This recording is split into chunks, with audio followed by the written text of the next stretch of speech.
Hello, everybody. My name is Anton Strickland, but you probably know me best as Kinjo Goldbar. And today I'm here to tell you about mystery visual novels and how you can go from clueless to creator. I made my first video game in 2006 when I was 12 years old, self-taught in GameMaker, but I didn't start making mystery games until 2010 in high school. That's when I made When the Sea Cats Cry, an Umineko fan game series currently rated 7 out of 10 on VNDB. I made some online friends thanks to those games, and they worked with me to create Detective Butler, Maiden Voyage Murder, under my company, Goldbar Games. Currently, it's at 82% positive reviews, and right now I'm working on a sequel. Most recently, in 2023, I started up a new company called Mystery Gamedev, which I'll talk about more later, but I teamed up with a number of other well-known mystery game devs to create Replaced for the Spooktober Game Jam. Replaced has 90% positive reviews, and our team won third place as well as Best Original Soundtrack, and you can read the entire process of how we made the game in our development book, DLC. I've worked on many more projects than just the ones here, but in the interest of time, those are my most relevant ones for this talk. Also on my list of accomplishments is having met Ryuki Shio7, the creator of Umineko, and he even signed my Kinjo portrait. He was very friendly and kind to me, and I'll never forget that adventure, but that's a story for another day. So here's the agenda for today. I'll take you from being totally clueless about mystery visual novels to being fully prepared to start making your own. I will show you concrete examples of how the best mystery visual novels use their gameplay mechanics to enhance their mystery stories, and I'll explain the rules for making mysteries, what to do, what not to do. And since I only have 20 minutes, I'll tell you where you can go from here if you're ready to begin your mystery game dev journey. So why do mystery visual novels matter? Mysteries are more popular than ever, whether it's true crime videos getting millions of views on YouTube, mystery shows getting hundreds of millions of views on Netflix, prominent courtroom trials being live streamed and talked about all over the internet, and real life escape rooms literally booming in popularity. It's abundantly clear that mysteries are in high demand. But mystery games and visual novels are in incredibly short supply. Only 7% of all visual novels on itch.io are tagged mystery. Only 3% of all visual novels are tagged detective, crime, or escape game. And those numbers are including works in progress or games that have been completely abandoned. Of those finished games, only a small fraction of those will be any good, so you're going to have an extremely hard time finding something that is even worth playing. The truth is, we can do so much better, and there's no reason any mystery visual novel developer should be struggling when mysteries are so popular everywhere else. What is a mystery visual novel? A mystery is a story whose plot involves a crime or other event that remains puzzlingly unsettled until the very end. So a mystery visual novel is just a cross between a story game and a puzzle game. In 1983, the Portopia serial murder case was released, and it widely defined the visual novel genre, not just for mystery visual novels, but for visual novels, period.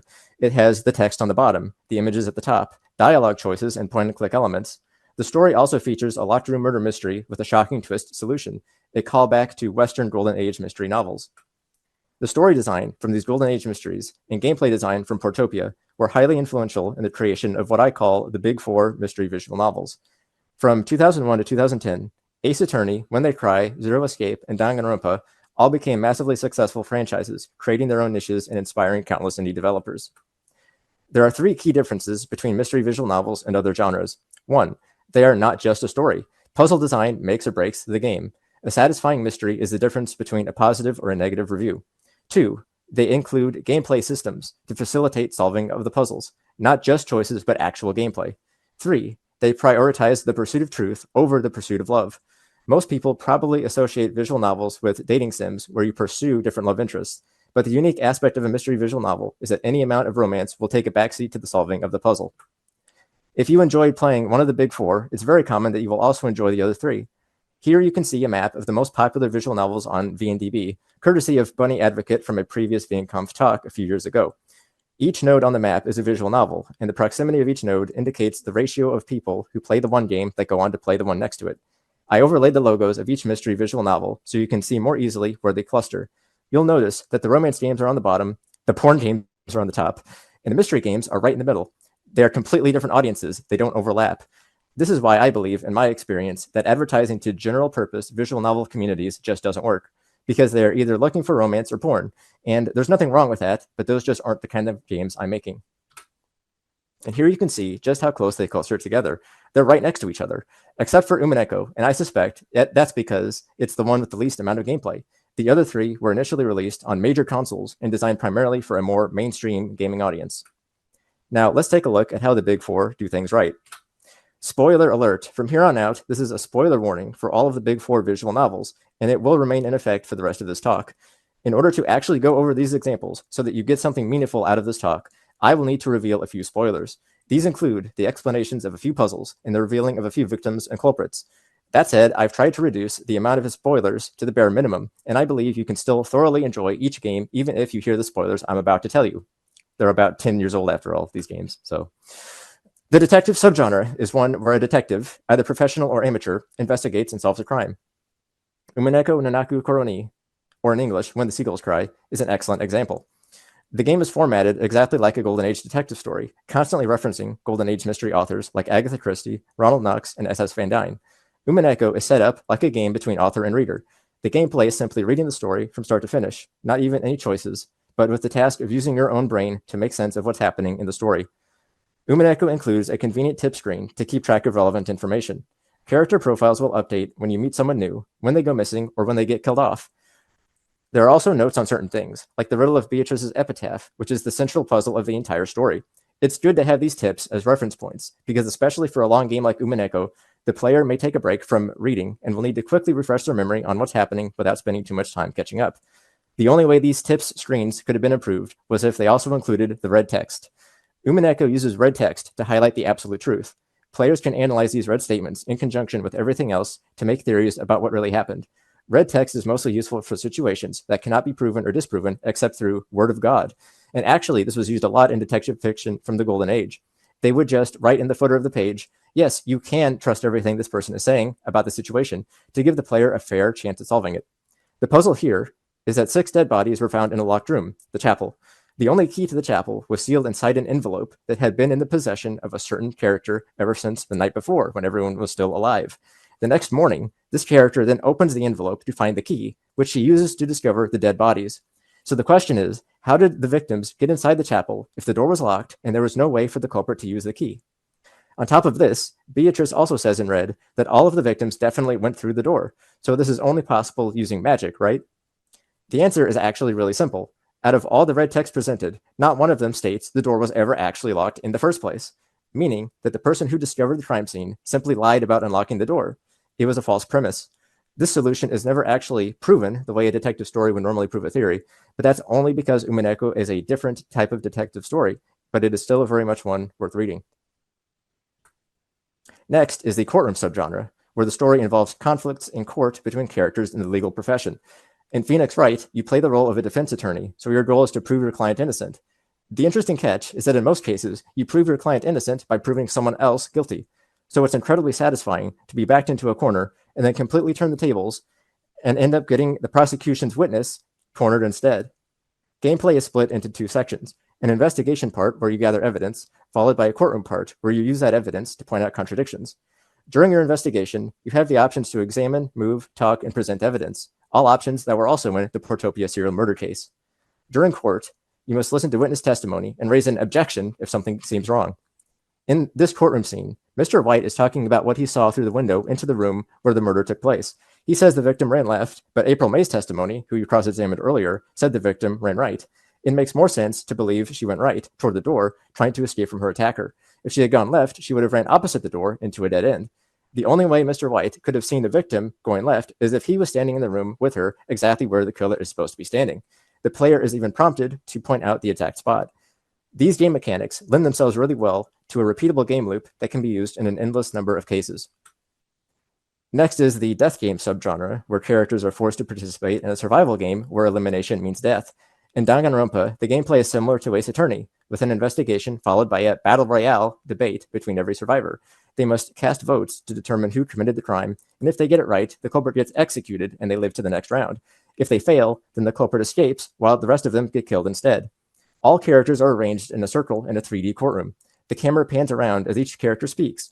When you spot a contradiction, you must aim your cursor and fire the corresponding truth bullet, the piece of evidence that proves the contradiction, at the statement before it disappears. Other minigames involve timing and reflexes also come up during the debate, but most of these have nothing to do with the logical deduction necessary to solve the crime. Danganronpa effectively uses the chaos of many people arguing over each other to create a confusing narrative that ultimately has many shocking twists and turns.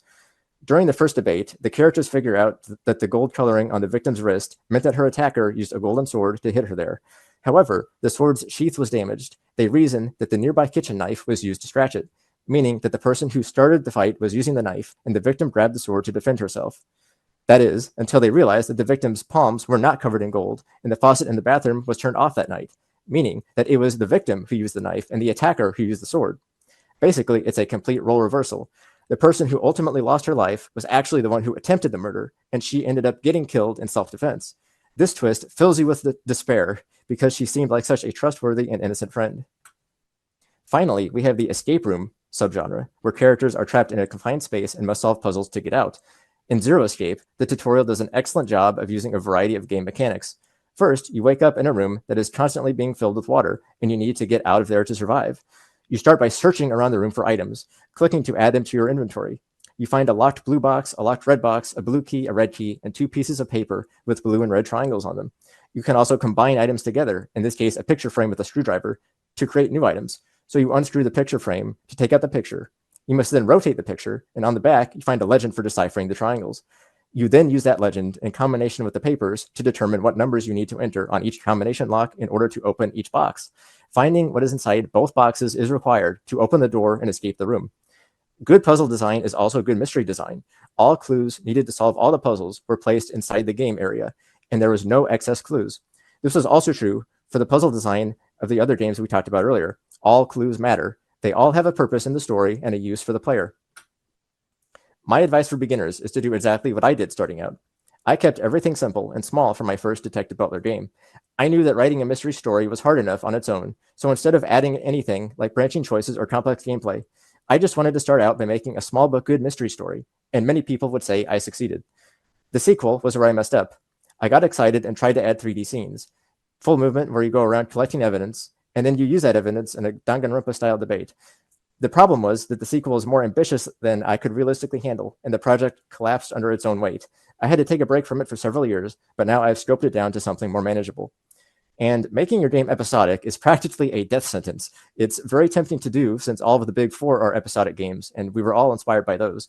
But I cannot tell you how many mystery games, including my own, set out to do an episodic series and have been stuck in development hell ever since, even just for episode 2. Do not send yourself down this path. It is not worth it. Remember, a small but good mystery is always better than a long but bad one. This is exactly how we finished Replaced in just 30 days. I remembered what worked for Detective Butler and applied it to that project. And even though the majority of people on that team never worked with each other before, we ended up making a winning mystery game. Now, let's talk about the rules of fair play. It was not always the case that mysteries were solvable. They were more about watching the genius detective figure it out while you enjoyed the show. But some people wanted to play along and solve it before the detective did, like playing a game. So during the 1910s and 20s, there were a lot of mystery authors trying to figure out a set of fair play rules. By 1930, these rules were well established, and an official detection club was formed, made up of the best authors of the time. They held regular meetings, helped each other out with their individual projects, and even collaborated together on group projects. Remember when we talked about puzzles being more important than romance earlier? That was actually a fair play rule this whole time. Here are some more examples of rules, very paraphrased and condensed here for the sake of time. Any mystery less than a murder is not worth the trouble. The detective or servant being the killer is too cheap. Hidden passages and unknown science is not playing fair. You get the point. There are way too many rules to deeply discuss or even list out and read to you than we have time for right now, so I hope these paint a general picture. That said, I did want to go a little bit deeper into just 4 rules that I think are really important. First, make the mystery worth solving. Mysteries are not about keeping the player in the dark. It's not about coming up with the most difficult or most unsolvable puzzle. That's where a lot of people go wrong. It's about coming up with a puzzle that is satisfying to solve. In other words, if the solution is too confusing or doesn't make sense or feels unfair, then the whole thing was a waste of time. Don't waste the player's time. Umineko is exceptionally good at hiding secrets and completely subverting your expectations about what's true and what's not true. And when you really get to the heart of the story, it has a really deep philosophical message that resonates with nearly everyone who plays it. Second, make the answer obvious in hindsight. Again, rather than trying to make the most unsolvable mystery, you actually want to rub all the clues in the player's face, dangle it right in front of them, and watch as they struggle to figure it out.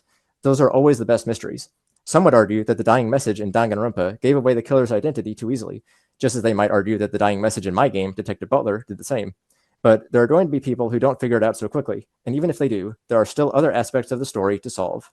Better that a mystery is too obvious that some people figure it out early than so impossible nobody thinks they had a fair chance at solving it. Third, even if the player fails to solve the mystery, you have to make them feel smart. Give them chances to show they solved at least part of it, even the most simple thing. A text prompt asking them the most basic questions to gauge their understanding. That's a strong benefit of video games over books. You can actually interact with the player to see how they're doing, and your game can dynamically respond to them. If they're doing well, reward them. If they're starting to show signs of failure, nudge them in the right direction with a subtle hint. And always include at least one character who is so stupid that the player will walk away feeling like a genius.